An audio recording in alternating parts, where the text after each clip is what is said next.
so much. It is so exciting. It is so exciting to be here again. Were any of you with President Obama and I when we were here before?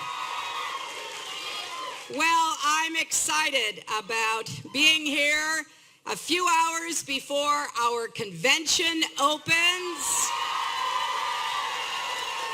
I want to thank Kelly McKinnon for those really wonderful words of introduction, for being a public school teacher right here in Mecklenburg County.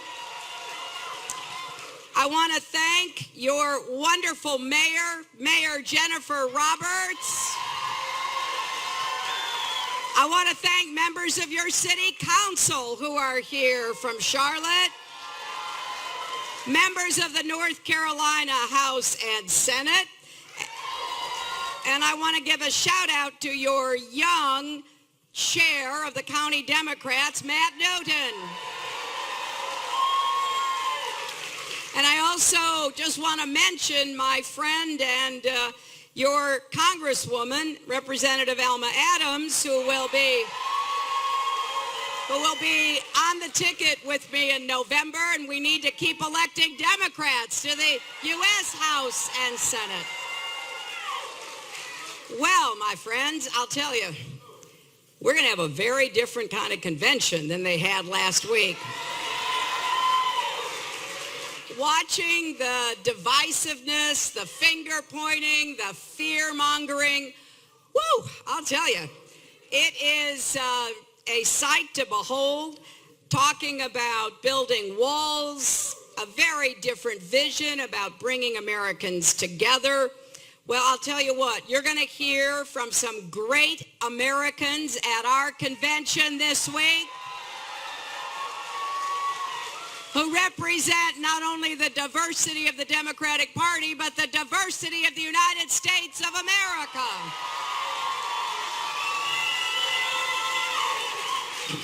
I am very excited about contrasting our vision and values with what we saw from Donald Trump and the Republicans, because this election poses such a stark choice, doesn't it? I mean, we always believe our elections are important. That's at the heart of our democracy. It's how we make decisions, and people have fought and died for the right to vote and to express themselves. But I think it is fair to say this election, boy, it puts everything into such a stark difference. Donald Trump wants to take his dark, divisive, dangerous campaign to a new level. He offered a lot of fear, bigotry, and smear during his convention, but I listened really hard to hear any specific plans about anything that would help any American get ahead and stay ahead in our economy. I listened really hard about how we're going to bring people together in our nation. I listened really hard to hear anything that I thought would make a difference in the future we're trying to build together. Instead, what we heard from Donald Trump after his litany of everything that he said is wrong with America, which personally I took offense at. I don't know how you run for President of the United States if you spend all your time trash talking about the United States.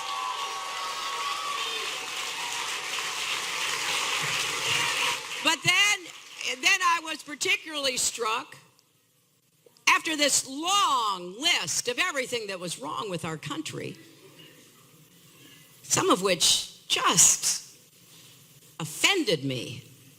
Calling our military a disaster,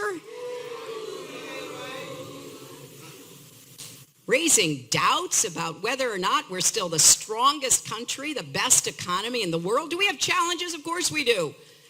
But we're not going to solve them by talking us down. We're going to solve them by rolling our sleeves up and getting to work together. But that is not Donald Trump. Since he believes America's in decline, he sort of sets it up as the reality personality on TV that he has been. And he says, I alone can fix it.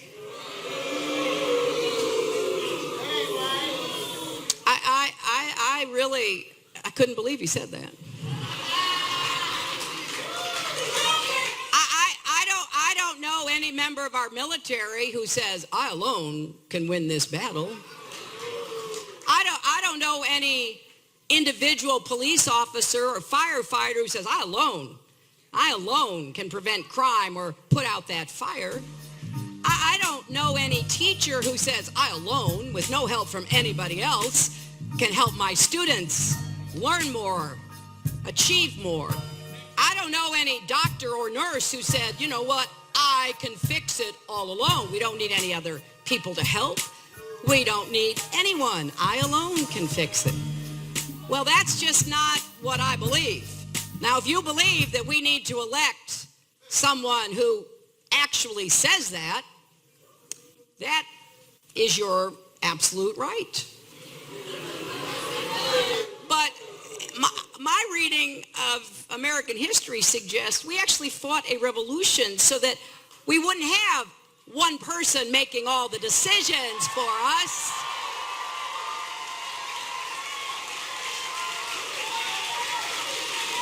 We actually created economic opportunities by people working hard, starting and building businesses from small to medium to large, employing people, coming up with new ideas, not waiting around for one person to tell us what we could do. So I found his whole approach to be contrary to who we are as Americans, because if you really analyze it, when someone says, I alone can fix it, that's treating us, the American people, like we're somehow helpless. Like we don't know what's good for us. That we're somehow dependent upon a big guy to show up and tell us what to do. Well, that raises even more questions because I don't particularly think we want to follow his business example. Bankrupt 6 times, refusing to pay workers and small businesses for the work and services they performed. I don't think that's much of an example for the rest of us. I think instead we are stronger together and we're going to work to build our future together.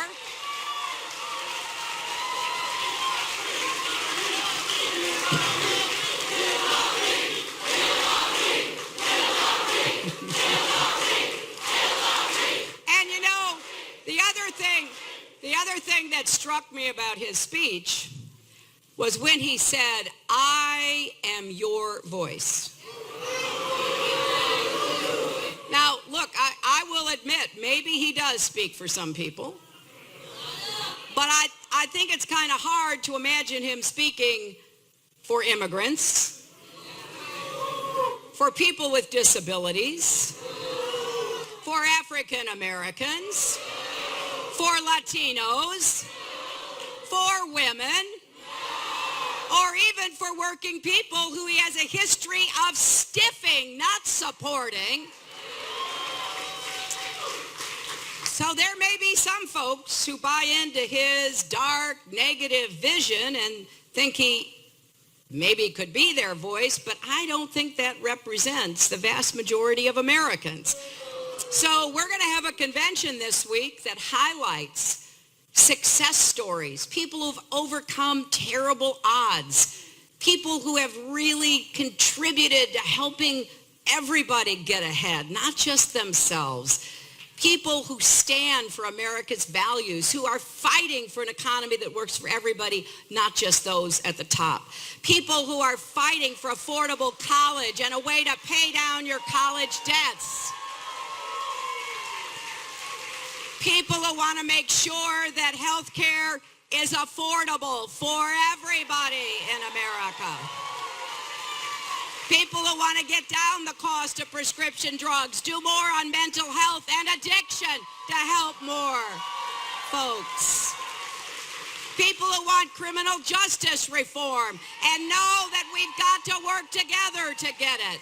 Who want to end the era of mass incarceration, provide more diversion and second chance programs. People who believe that our economy will actually prosper if we have comprehensive immigration reform with a path to citizenship. And people who believe that we must have common sense gun safety measures to save lives.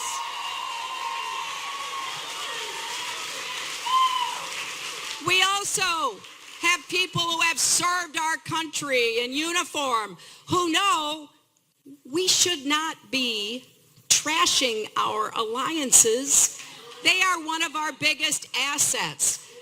America has alliances that bring us more friends than adversaries, and we should stick together. We'll hear from people who recognize that strongmen, dictators, authoritarians don't always care about America. In fact, they often have agendas contrary to our views.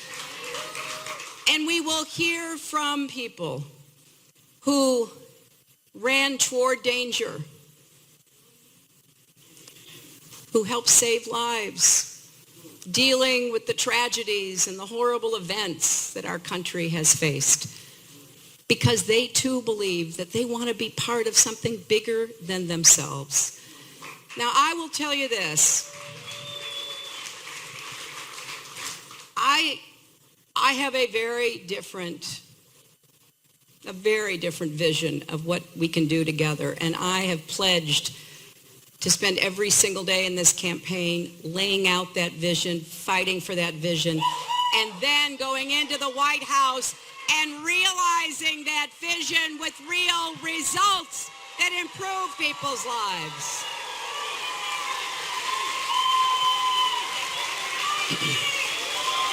But I'll tell you, here's what I know. I can't fix it by myself.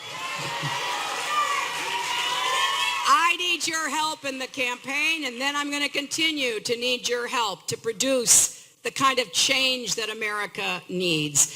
Now, last week, our campaign launched a drive to get 3 million more Americans registered to vote and committed to vote in November. We hosted more than 500 events across the country. We created an online one-stop shopping voter registration site. We put it in both English and Spanish, because if you're a citizen of America, we want you to vote in this election. Now, this is especially important for North Carolina, because you have seen some of the most aggressive efforts to constrict voting anywhere in our country. Efforts to undermine young people's right to vote, especially college students, to suppress the votes of people of color, of the elderly, of people with disabilities. Now, we can complain, or we can stand up against it and get people to vote with your help. I want to commend Reverend Barber and the Moral Mondays movement, because this is not only about the presidential election, this is about voting for people who want everybody to vote up and down the ticket here in North Carolina. So I hope each and every one will join in this campaign. You'll contribute what you can, volunteer however many hours you possibly can offer. And I want to tell you, we are hiring full-time organizers in North Carolina. So If that is something you'd be interested in, please go to hillaryclinton.com to find out more about how you might become one of our organizers. And most importantly, sign up before you leave today to register voters. We are going to fight for every single vote in every place in America. We are running a 50-state campaign.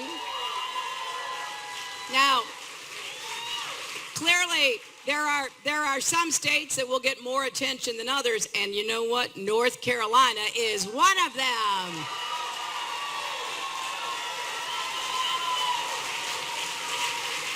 President Obama had a great victory here in 2008. I think it's time that we turn North Carolina blue again.